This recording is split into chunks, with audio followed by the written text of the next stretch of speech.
दोस्तों हींअर ताईं ॿुधाईंदो हलां त सिंध हाई कोर्ट बार जा वकील बिरादरी बि मौजूदु आहे। उन वकील खां पुछंदासीं अदा थोरी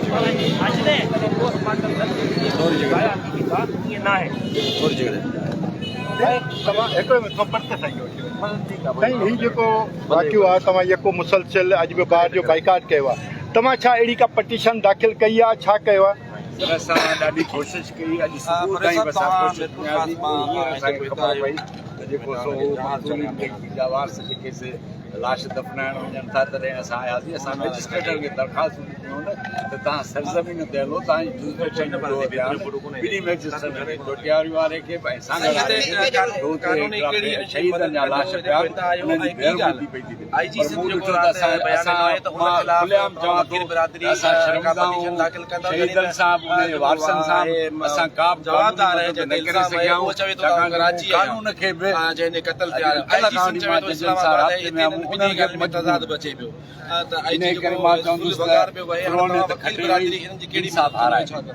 बिस्मिल्लाहिर्रहमानिर्रहीम। साईं, असां यकजहती जो इज़हार कयूं था उन्हनि फैमिली सां जिन्हनि जा ही माण्हू शहीद थिया आहिनि या ज़ख़्मी थिया आहिनि, ऐं अफ़सोस जो इज़हार बि कयूं था। असां हाई कोर्ट बार एसोसिएशन वीपुरख़ास जे तरफ़ां अॼु हिते हिन धरणे में शरीक थिया आहियूं ऐं इन मक़सद जे लाइ त असां हिननि खे ॿुधायूं दुनिया खे ऐं हिननि जे वारसनि खे त असां तव्हां सां गॾु आहियूं।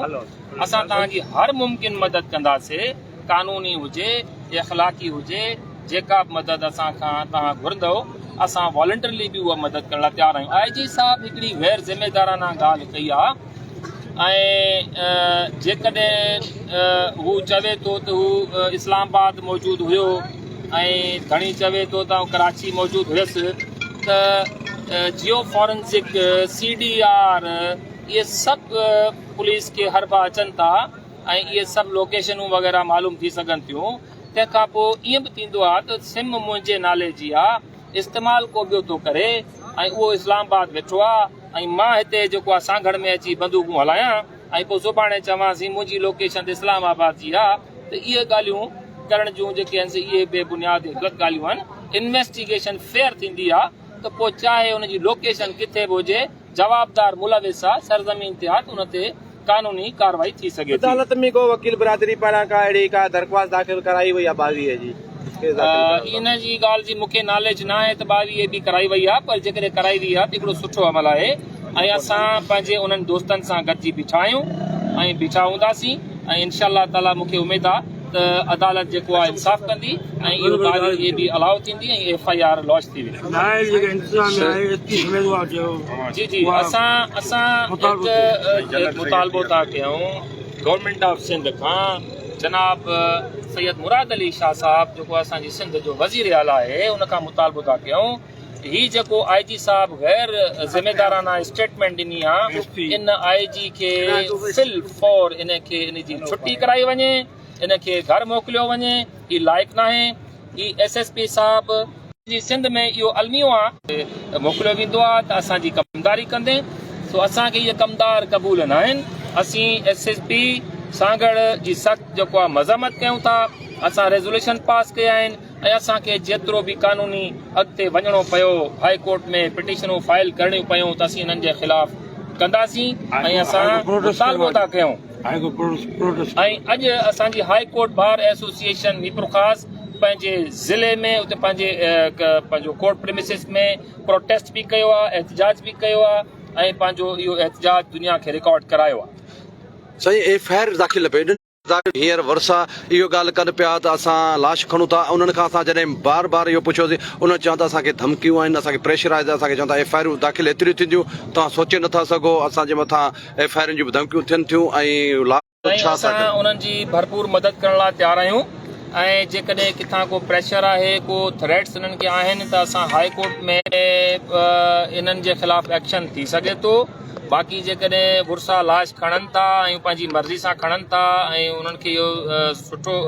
लॻे थो, असां उन्हनि जो इज़हार था कयूं ऐं बाक़ी जेको बि कानूनी मदद हूंदी जेको असांखे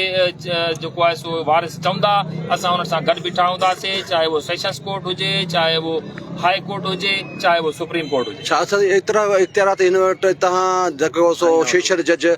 या पाण मुरादो या सुप्रीम कोर्ट या हाई कोर्ट पर जेको हिन वक़्त ताईं 4 ॾींहंनि खां लाशनि जी हिते जेको बेरुमती बि थिए हिन वक़्त ताईं वकील बिरादरी त असां ॾिठो आहे त मुसलसल 4 ॾींहंनि खां हिते मौजूदु आहे पर इन्हनि वटि अहिड़ा इख़्तियारात न आहिनि जेको सेशन जज खे चवनि या अहिड़ी ॻाल्हि जेका हिन जी FIR दाख़िल थिए जी मूंखे जेको आहे हींअर नॉलेज में इहा ॻाल्हि आई आहे त असांजे हितां जे जेको वकला हज़रात जेको आहे उन्हनि 22AB जे प्रोविजन त CRPC जे प्रोविजन तहत अप्रोच कयो आहे जस्टिस ऑफ पीस के सेशन जज साहब खे ऐं मूंखे उमेदु आहे त इंशाअल्लाह ताला जज साहब जेको आहे इंसाफ़ कंदा ऐं FIR लॉन्च करण जो ऑर्डर कंदा ऐं जेकॾहिं डेड बॉडीज़ मौजूदु आहिनि त उन्हनि जो पोस्टमार्टम बि थी सघे थो पर जेकॾहिं डेड बॉडीज़ तदफ़ीन जे लाइ हली वञनि थियूं त पोइ बि वरी उहो मौजूदु आहे त एक्ज़िबिशन थी सघे थी ऐं काज़ ऑफ डेथ मालूम थी सघे थो अच्छा जेसि भले ही लाश रखणु घुरिजे हेसिताईं तव्हां छा हिकिड़ी सलाह ॾींदव जेसिताईं हिकिड़ो ऑर्डर थिए थो कोर्ट जो जेसिताईं ओसिताईं ही लाश रखनि या भले खणी साईं हाणे ॻाल्हि इहा आहे त असीं सभु मुस्लमान आहियूं असांखे पंहिंजे प्यारे नबी हज़रत मोहम्मद मुस्तफ़ा सल्लल्लाहु अलैहि वसल्लम जन जा इरशाद मुबारक असां सभिनीनि खे मालूम आहिनि त जेकॾहिं को मोमिन को मुस्लमान को वफ़ात करे वञे त उनखे जेतिरो जल्दी थी सघे उनखे कब्रिस्तान में दाख़िल कयो वञे बाक़ी जेकॾहिं हीउ मामिलो आहे जेके जीअं वारसनि खे सही लॻंदो असां उन्हनि सां गॾु बीठा आहियूं महिरबानी साईं तव्हां जनरल सेक्रेटरी आहियो हिते वारसनि कमदारी सिस्टम हले पियो जो 15-16 साल खां कयो आहे त पंहिंजा कमदार पंहिंजा घर जा भाती उहे SHO SP मुक़ररु कया जिन खे शर्म हया जिन नाले का शइ कोन्हे उहो आइन में छा लिखियलु आहे कानून में छा लिखियलु आहे हिकु वॾेरे जो नालो आहे उन लाइ FIR कोन थी कटिजे उहो ग़रीब माण्हू मरी वञे यानी की तव्हां सम्झो त हिकिड़े MP MLA जो नालो ॾियणु 4 ॾींहंनि खां धरना लॻा पिया आहिनि हज़ारे माण्हू सोशल मीडिया सॼी सिंध पूरो पाकिस्तान पूरी दुनिया में ॿुधे त बाबा ही ज़ुल्म थियो आहे ज़ुल्म थियो आहे कन टार कोन्हे का इन मां तव्हां अंदाज़ो लॻायो त हुकुमरान मान सां गॾु न आहिनि असांखे सिर्फ़ु वोट वठण लाइ आहिनि ऐं ॿिए को बि हुन सां मतिलबु असां न आहे हिकिड़े इल्ज़ाम ॿिए इल्ज़ाम ही माण्हू मरी आहे उहे ईअं आहिनि छा तो आउं सम्झां थो सॼी सिंध जॻह हिन मज़लूम सां गॾु बीठी आहे इन जे एतिराज में वकील बिरादरी खां सवाब जेका बि सोशल मीडिया या ॿी आवाम आहे उहा हिन सां गॾु आहे ऐं ओतिरो ई गॾु आहे जेतिरो हिन सां इंसाफ़ नथो थिए ॿाहिरि जा सदर आहियो तव्हांजी महिरबानी जो तव्हां हिननि सां गॾु पियो ऐं बाइकाट बि कयो हाणे जेको आहे ॿुधण में पियो अचे त अॼु तव्हां जेका आहे 22A जी बि दरख़्वास्त हिते दाख़िल कराई आहे उन हवाले सां असांखे थोरो ॿुधायो असां 22A कोन पर असां मैजिस्ट्रेट खे दरख़्वास्त ॾियूं त तव्हांजी जुरिसडिक्शन में उहो बि कानून आहे उहो प्रोविजन आहे त तव्हांजी जुरिसडिक्शन में ही मसइला थिया आहिनि ॿिन्ही मैजिस्ट्रेट खे चोटियारी वारे खे ॿियो सांगड़ वारे खे पोइ तव्हां हलो विज़िट कयो माण्हुनि खां बयान वठो त आख़िर मसइलो छा आहे छाजे करे तव्हां बीठा हो ऐं छो लाशनि जी बेरुमी थी थिए उहा असां ॾिनी आहे उन ते नोटिस त पर इहे सभु ॻाल्हियूं अहिड़ियूं आहिनि जेके डिले पियूं थियूं कनि 3-4 ॾींहं खां वठी इहो डिले जा ॻाल्हियूं पियूं थियूं हलनि कल्ह असां ॿुधो त मखदूम साहिबु अचे थो शायदि उहो मसइलो हल करे वेंदो हुयो माना इन पर मां सम्झां थो त इंसाफ़ कोन्हे हीअ जेका दहशत गर्दी थी आहे इहा ई ज़िंदाबाद आहे इहा ई क़ाइमु आहे माण्हुनि खे पंहिंजो तफ़्ज़ पाण करणो पवंदो इंसाफ़ जूं जेके अदालतूं आहिनि उहे बि बेबस ॾिठियूं असां कल्ह खां इन करे मुंहिंजो इहो अर्ज़ु आहे त जे धणी पंहिंजी केतिरो रखंदा अदा अहिड़े घुटियल माहौल में हू छा कंदा ॿियो पंहिंजे प्यारनि खे अञा अज़ियत त कोन ॾींदा न साईं हिकिड़ो ॿियो मुंहिंजो सुवालु आहे त हुकूमत पीपल्स पार्टी जी आहे जॾहिं त हिते जी MNA सरवरी जमात जो जेको रूहानी पेशवा आहे मखदूम जमील ज़मा समेत ॿिया केतिरा पीपल्स पार्टी जा अॻुवान आहिनि उहे बि हिन में जेको आहे असांखे मायूस नज़र अचनि पिया त इहो छा सबबु आहे इहो त उहे तव्हांखे ॿुधाया विया आहिनि सभु ॿुधाया विया आहिनि इन ते हाणे ॻाल्हाइण त मां सम्झां थो त सिज खे आईनो ॾेखारणु आहे अच्छा साईं जी जेकॾहिं हाणे ही तव्हां असांखे इहो उत्तर सिंध में या सरदारी सिस्टम में इहो हूंदो त लाश इहे रखी वेठा हूंदा इंसाफ़ कोन हूंदो हाणे तव्हां इहो असां पुछणु चाहियूं था वकला बिरादरी खां त 4 लाश पिया आहिनि 4 ॾींहंनि खां ही धरणो आहे माण्हू इहो धरणो चौकनि ते हणंदा मीडिया ते ईंदा त अदालतूं नोटिस वठंदियूं पाण मुरादूं नोटिस वठंदी या आला इख़्तियारनि ते नोटिस वठंदा 4 ॾींहंनि खां बि कंहिं बि नोटिस न वरितो मजबूर थी अॼु ही लाश खयो था वञनि हाणे जेकॾहिं 4 लाशनि जे बावजूदि हिते न्याणियूं वेठियूं आहिनि त हलो उन्हनि सां बि थोरो मिलो उहे खुले आसमान ते मासूम ॿार पोड़ियूं औरतूं जेके हुते मौजूदु आहिनि ऐं उन जे बावजूदि जेकॾहिं FIR दाख़िल नथी थिए त पोइ जेकॾहिं ॿिए कंहिंसां को ज़ुल्म थींदो त उन्हनि खे इंसाफ़ किथां मिलंदो, कहिड़े हिसाब सां उहे ईंदा? ॻाल्हि इहा आहे त रब रुसे मत खसे हणे कोन हथियार जी। खसे उहो पार जंहिंमें जोखो जीअ जो। जी। हाणे हिननि जी मत खसिजी वई आहे, हिननि जा पोयां ॾींहं अची विया आहिनि, ताक़त जो मुज़ाहिरो था कनि। छा हिननि तारीख़ूं न पढ़ियूं आहिनि? फिरौन ताक़त जो मुज़ाहिरो कयो, छा थियो हुन सां? हामान कारून जेको आहे ताक़त जो मुज़ाहिरो कयो, छा थियो?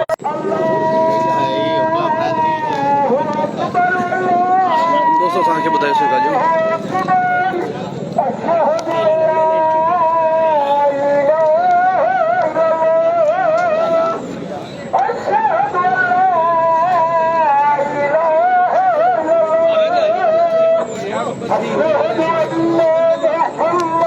सल्लल्लाहु अलैहि वसल्लम।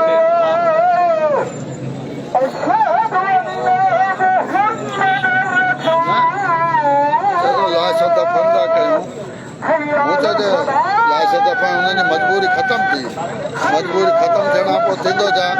त धरणो त हाणे विया आहिनि, मुंहिंजो पोइ त लछू टोड़ी में देरि कोन कंदा।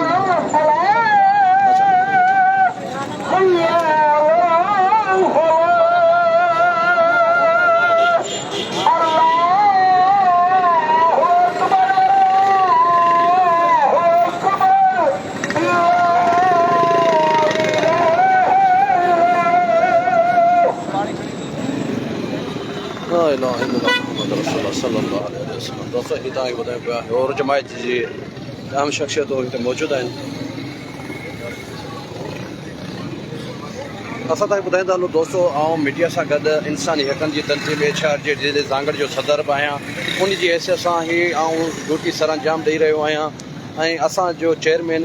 एडवोकेट अब्दुल वहाब अब्बासी बि असां सां मुसलसल इंसानी हक़नि जी तनज़ीम HR जी सांगड़ जी पूरी टीम मूंसां हिते गॾु आहे। 4 ॾींहंनि खां 4 रातिनि खां वठी हिन वक़्त ताईं बि असां सां मौजूदु आहिनि ऐं असां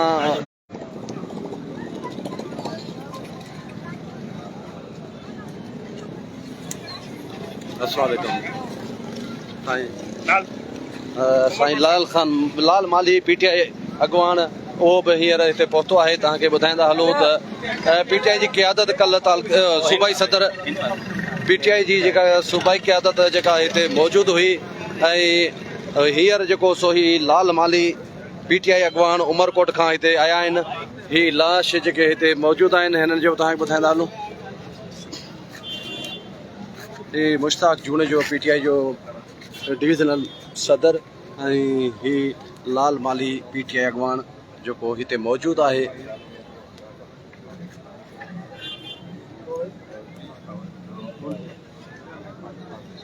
थोरी जॻह ॾिजो, थोरी जॻह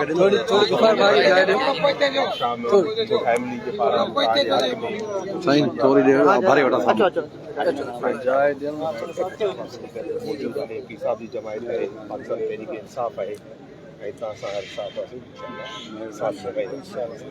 मां मूंखे रमेश कुमार असांजी माली बिरादरी सांगड़ जी सॼी थी आई आहे, माली बिरादरी बि असांजी सॼी थी आयल आहे ऐं ख़ासि करे अवां जे ॾुख जे इज़ार में शामिल आहियूं। असां अफ़सोस थो थिए एॾी वॾी हुकूमत हूंदे बि जेको आहे इंसाफ़ नथो मिले त पोइ छा मिलंदो। शाबाश असांजी हुर फ़कीर खे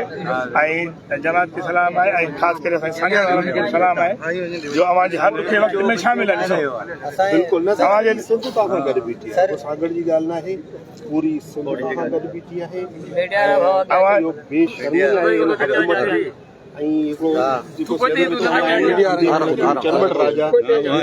ऊंधे लॻी पई आहे राजा मीडिया रखते जी अचो अचो तव्हां पोयां बिहो मुश्ताक साहब तव्हां हुन पासे बिहो।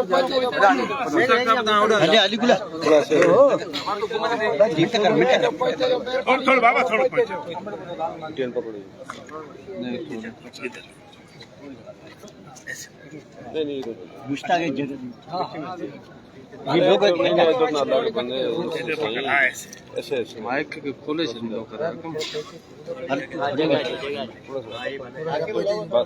आगे का सेंटर में रख। उर्दू से लिया है, उर्दू